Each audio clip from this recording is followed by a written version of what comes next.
ಹಾಸನ್ಗೆ ಹೇಳಿ ಧಿಕ್ಕಾರ, ನೀತಿಗೆಟ್ಟ ಕಮಲ ಹಾಸನ್ಗೆ ಹೇಳಿ ಧಿಕ್ಕಾರ, ನೀತಿಗೆಟ್ಟ ಕಮಲ ಹಾಸನ್ ಹೇಳಿ ಧಿಕ್ಕಾರ. ಬೇಕೇ ಬೇಕು, ಬೇಕೇ ಬೇಕು, ಬೇಕೇ ಬೇಕು. ಸಮಯ ಕೇಳಿದರೆ ಇಲ್ಲದಿದ್ದರೆ, ಸಮಯ ಕೇಳಿದರೆ ಇಲ್ಲದಿದ್ದರೆ, ಸಮಯ ಕೇಳಿದರೆ ಇಲ್ಲದಿದ್ದರೆ, ಬೇಕೇ ಬೇಕು, ಬೇಕೇ ಬೇಕು, ಬೇಕೇ ಬೇಕು, ಬೇಕೇ ಬೇಕು. ಕನ್ನಡ ಜಾಗೃತಿ ವೇದಿಕೆ ಹೋರಾಟಕ್ಕೆ, ಕನ್ನಡ ಜಾಗೃತಿ ವೇದಿಕೆ ಹೋರಾಟಕ್ಕೆ. ಅವರಿಗೆ ಕನ್ನಡ ಜಾಗೃತಿ ವೇದಿಕೆ ಹೋರಾಟಕ್ಕೆ, ಕನ್ನಡ ಜಾಗೃತಿ ವೇದಿಕೆ ಹೋರಾಟಕ್ಕೆ, ಕನ್ನಡ ಜಾಗೃತಿ ವೇದಿಕೆ ಹೋರಾಟಕ್ಕೆ.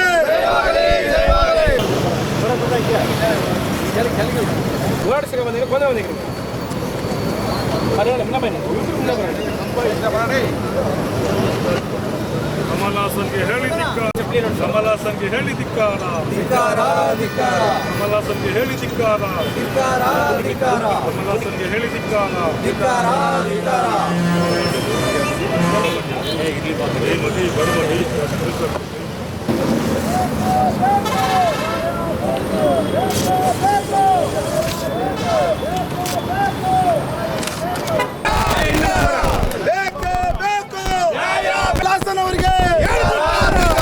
ಕನ್ನಡ ಜಾಗೃತಿ ವೇದಿಕೆ ಹೋರಾಟಕ್ಕೆ,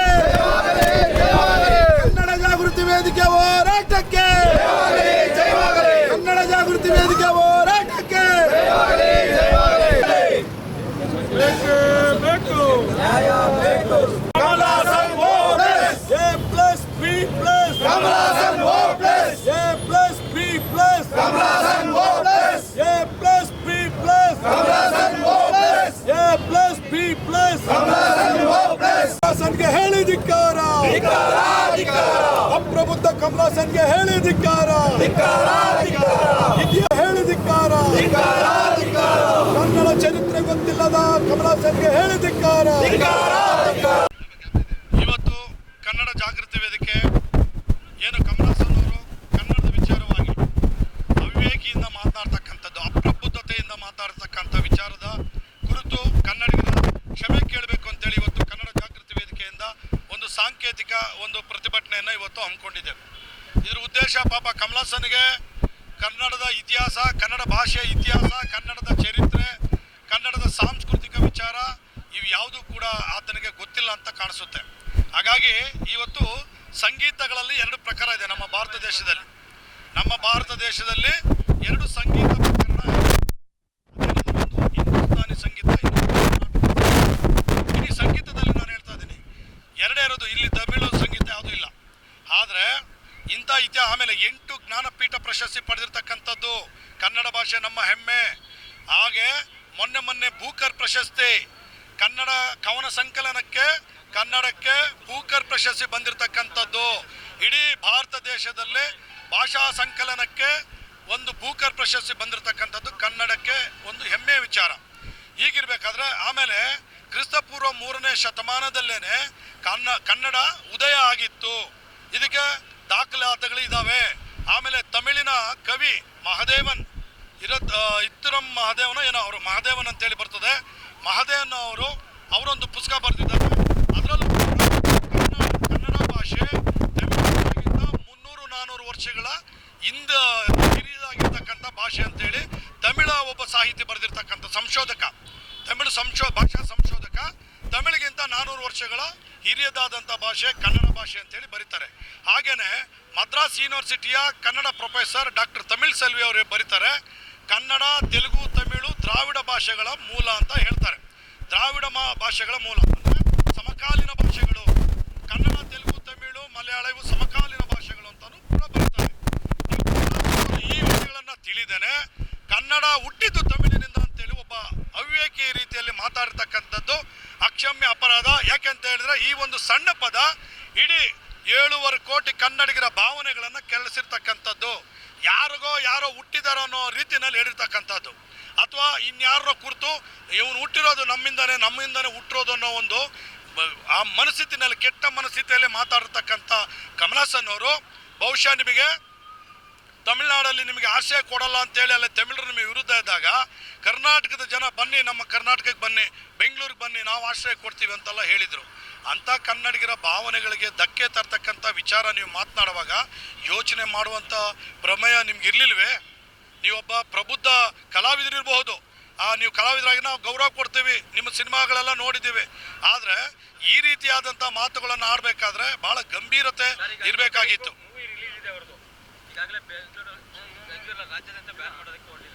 ಖಂಡಿತ ನಾವು ಏನು ಕನ್ನಡ ಪರ ಸಂಘಟನೆಗಳು ಇಡೀ ರಾಜ್ಯದಲ್ಲಿ ಏನೆಲ್ಲ ಒಂದು ಒಗ್ಗಟ್ಟಿನ ಹೋರಾಟಗಳನ್ನು ಮಾಡ್ತಾ ಇದ್ದೀವಿ, ಅವ್ರ ಕ್ಷಮೆ ಕೇಳೋವರೆಗೂ ಅವ್ರ ಸಿನಿಮಾಗಳನ್ನು ಪರ್ಟಿಕ್ಯುಲರ್ ಆಗಿ ಕಮಲ್ ಹಾಸನ್ ಅವ್ರ ಸಿನಿಮಾಗಳನ್ನು ಬಿಡುಗಡೆ ಮಾಡೋದಕ್ಕೆ ಅವಕಾಶ ಕೊಡೋದಿಲ್ಲ. ಥಿಯೇಟರ್ಗಳ ಮುಂದೆ ಇರ್ಬೋದು. ಈಗಾಗಲೇ ಹಂಚಿಕೆದಾರನ ಕರೆದು ಮಾತನಾಡಿದ್ದಾರೆ. ಆಮೇಲೆ ಕರ್ನಾಟಕ ಚಲನಚಿತ್ರ ವಾಣಿಜ್ಯ ಮಂಡಳಿಗೂ ಕೂಡ ಮನವಿ ಪತ್ರಗಳನ್ನು ಎಲ್ಲ ಕನ್ನಡ ಪರ ಸಂಘಟನೆಗಳು ಒತ್ತಾಯ ಏರಿದ್ದಾರೆ.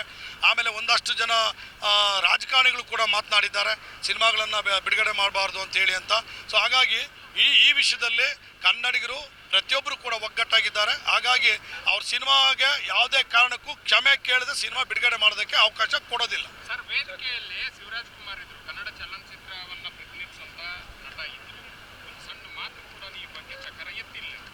ಅದು ನಮಗೆ ಬಹಳ ನೋವುಂಟು ಮಾಡ್ತಾ ಇರ್ತಕ್ಕಂಥದ್ದು. ಈ ಕಮಲ್ ಹಾಸನ್ ಮಾತಾಡೋದು ಒಂದು ಕಡೆ ಆದರೆ, ಆ ಮಾತನ್ನು ಕೇಳ್ಕೊಂಡು ಚಪ್ಪಾಳೆ ಹೊಡಿತಿದ್ರಲ್ಲ ಈ ಶಿವರಾಜ್ ಕುಮಾರ್ ಅವರು, ಏನು ಹೇಳ್ತಾರೆ ಅವ್ರಿಗೆ, ಏನೋ ಕರುನಾಡ ಚಕ್ರವರ್ತಿ, ಆಮೇಲೆ ಏನೇನೋ ಹೇಳ್ತಾರೆ, ಅಭಿನಯ ಚಕ್ರವರ್ತಿ, ಅದೆಲ್ಲ ಹ್ಯಾಟ್ರಿಕ್ ಹೀರೋ ಅಂತೆಲ್ಲ ಹೇಳ್ತಾರೆ. ಯಾರು ಕೊಟ್ಟವ್ರು ಇದೆಲ್ಲ ಅವ್ರಿಗೆ? ತಮಿಳ್ನಾಡವ್ರು ಕೊಟ್ರಾ? ತಮಿಳ್ ಕಲಾವಿದ್ರು ಕೊಟ್ರಾ? ಅಥವಾ ತಮಿಳ್ ಚಿತ್ರರಸಿಕರಿಗೆ ಕೊಟ್ರಾ? ಕೊಟ್ಟಿದ್ದಲ್ಲ ಕನ್ನಡಿಗರು. ಅವ್ರಿಗೆ ಆ ಋಣ ತೀರ್ಸೋದಕ್ಕೆ 7 ಜನ್ಮದಲ್ಲೂ ಕೂಡ ಸಾಧ್ಯನೇ ಆಗಲ್ಲ.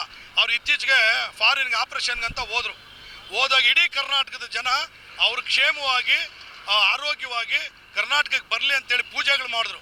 ನಾವು ಕೂಡ ಕನ್ನಡ ಹೋರಾಟಗಾರರು ಕೂಡ ನಾವು ಕೂಡ ಪ್ರಾರ್ಥನೆ ಮಾಡ್ಕೊಂಡ್ವಿ. ನಮ್ಮ ಸೋಷಿಯಲ್ ಮೀಡಿಯಾಗಳಲ್ಲಿ, ಫೇಸ್ಬುಕ್ಕು, ವಾಟ್ಸಪ್ಪು, ಟ್ವಿಟರ್ಗಳಲ್ಲಿ ಅವ್ರು ಕ್ಷೇಮವಾಗಿ ರಾಜ್ಯಕ್ಕೆ ಹಿಂತೂರಿಗೆ ಬರಲಿ ಅಂತ ಹೇಳ್ಬಿಟ್ಟು ನಾವು ಅವ್ರಿಗೆ ಶುಭವನ್ನು ಹಾರೈಸಿದ್ವಿ. ಇಂಥ ಕನ್ನಡಿಗರ ಒಂದು ವಿಚಾರ ನಿಮ್ಮ ಮನಸ್ಸಲ್ಲಿ ಯಾಕೆ ಆ ಸಂದರ್ಭದಲ್ಲಿ ಬರಲಿಲ್ಲ? ಮೇರು ನಟ ಡಾಕ್ಟರ್ ರಾಜ್ಕುಮಾರ್, ಕನ್ನಡ ಅಂದರೆ ರಾಜ್ಕುಮಾರ್, ರಾಜ್ಕುಮಾರ್ ಅಂದರೆ ಕನ್ನಡ, ಆಯಿತಾ? ನಾವು ಮಯೂರನ ನೋಡಲಿಲ್ಲ, ಕನಕದಾಸನ ನೋಡಿಲ್ಲ, ಪುರಂದರದಾಸನ ನೋಡಿಲ್ಲ, ಇಮ್ಮಡಿ ಪುಲಿಕೇಶಿನ ನೋಡಿಲ್ಲ. ನಾವು ಕಂಡಿದ್ದಲ್ಲ ರಾಜ್ಕುಮಾರ್ ಅವರಲ್ಲೇ ಕಂಡಿದ್ದು.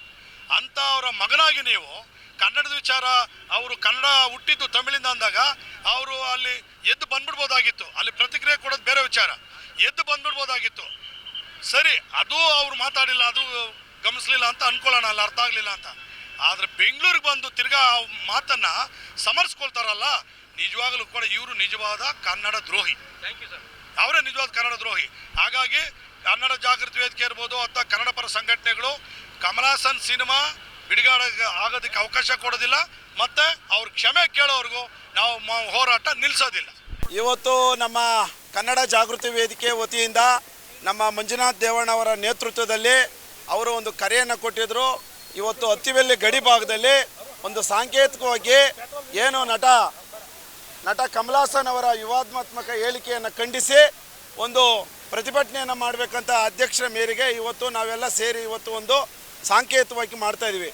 ಇವತ್ತು 7.5 ಕೋಟಿ ಕನ್ನಡಿಗರನ್ನ ಆಕ್ರೋಶಕ್ಕೆ ಒಳಪಡಿಸೋಂಥ ನಟ ಕಮಲ್ ಹಾಸನ್ ಅವರ ವಿರುದ್ಧ ಇವತ್ತು ಅವರು ಯಾವ ಸಿದ್ಧಾಂತದ ಮೇಲೆ ತಮಿಳಿಂದ ಕನ್ನಡ ಬಂದಿದೆ ಅಂತ ಹೇಳಿದ್ದಾರೆ ಅಂತಂದರೆ ಅವ್ರಿಗೆ ಗೊತ್ತಿಲ್ಲ.